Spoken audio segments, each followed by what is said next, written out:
24. dan šmarnic, ko zvemo, kaj se zgodi, če družina ugasne televizor.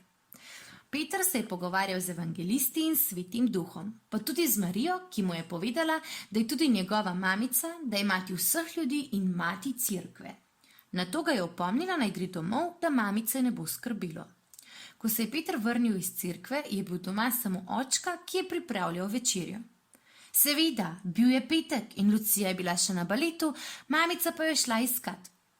Fantič se je lotil domačih nalog in to kar za kuhinjsko mizo, da je očka lahko sproti pregledoval, če dela vse prav.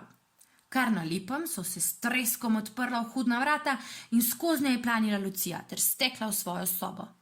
Za njo je vstopila še mamica in s tihim vzdihom odložila avtomobilske ključe na kuhinjski pult. Kaj se dogaja? Kaj sta spet imeli? Je zanimalo očka. Mamica je prisedla k Petru. Midve nič. Lucija je videla Boruta, kako se z neko punco držita za roke. Boruta? Kdo je Borut? Je bil zmeden očka. Lucijin fant, je namesto mamice odgovoril Peter, medtem ko je 42 delil s 6. Fant? Kakšen fant? Se je razburil očka. Sploh nisem vedel, da ima fanta. Zakaj mi nihče nič ne pove? Pomiri se, no, je odgovorila mamica. Saj njen fant, samo všeč je bil, zaljubljena je vanj. Ali bi morda zdaj že morala reči, da je bila zaljubljena vanj? Kaj pa vem? O tako, se je očka pomirjen vrnil v kuhanju večerja. Potem je pa v redu. Nič ni v redu, je mamica vstala od mize. Luciji je hudo, a ne vidiš?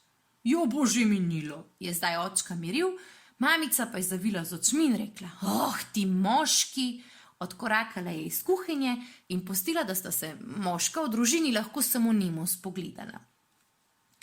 Po večeri, ki je bila zelo redko besedna, so vsi še malo posedeli v dnevni sobi.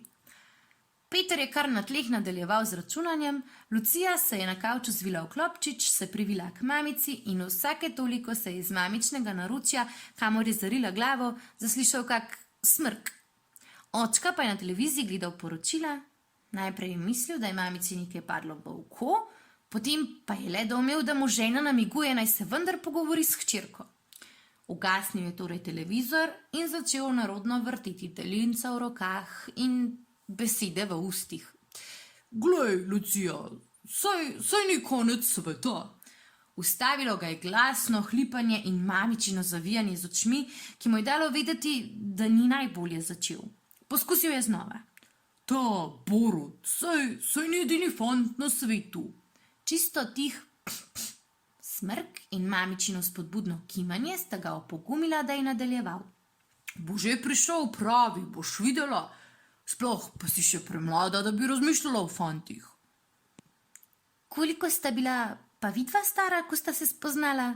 Se je Lucija nenadoma dvignila in zravnano sedla. Zaradi solz se je razmazala maskara in Peter se je skrivaj namuznil, ker je sestrica spominjala na pustno šimo. No, mamica je bila stara 15, jaz pa 16, je moral priznati očka. Ampak to je bilo drugače. Kako drugače? Jaz sem septembra tudi še stara 15, pa kaj?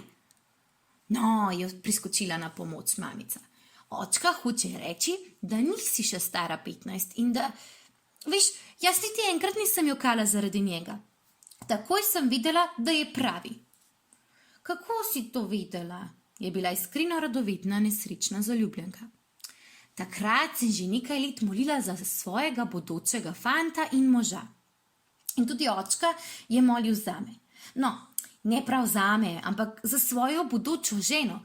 Se pravi, no, ja, zame, se je mamica smejoč se nekoliko zmedla. A ti kaj moliš za svojega fanta? Se je zdaj očka svoji pubertetnici zazrl oči. Ta je le nemo odkimala. In ko smo že pri tem, a sploh kaj moliš? Lucija je zopet odkimala in povisila pogled. Očka pa je nadaljeval. Že lep čas nismo skupaj molili, kar ni lepo. In to bomo popravili. Najbolje kar zdaj.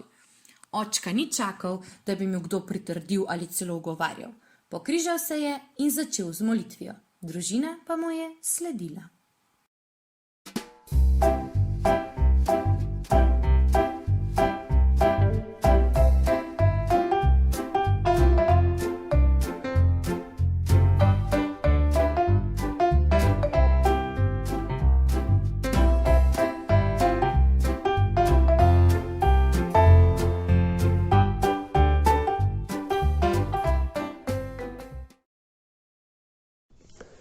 Dragi otroci, za zaključek današnjih šmarnic zvolimo še sklepno molitev. V imenu Očeta in Sina in Svetega Duha. Amen. Danes so v Petrovi družini po večerji ugasnili televizor in po dolgem času se skupaj molili. Zato prosimo danes nebeškega Očeta, da bi naši starši tudi nas navduševali za vero in molitev. Hvala za vse tiste, ki nam pomagajo, da v življenju sprejemamo prave odločitve. Oče naš, ki si v nebesih, posvečeno bodi tvoje ime. Pridi k nam tvoje kraljestvo, zgodi se tvoja volja, kakor v nebesih, tako na zemlji. Daj nam danes naš vsakdanji kruh in odpusti nam naše dolge, kakor tudi mi odpuščamo svojim dolžnikom, in ne vpelji nas v skušnjavo, temveč reši nas hudega. Slava Očetu in Sinu in Svetemu Duhu, kakor je bilo v začetku, tako zdaj in vselej in vekomaj. Amen. V imenu Očeta in Sina in Svetega Duha. Amen.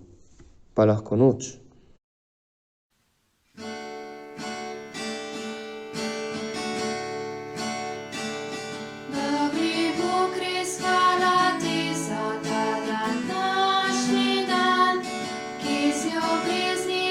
Zapisal si ga slava.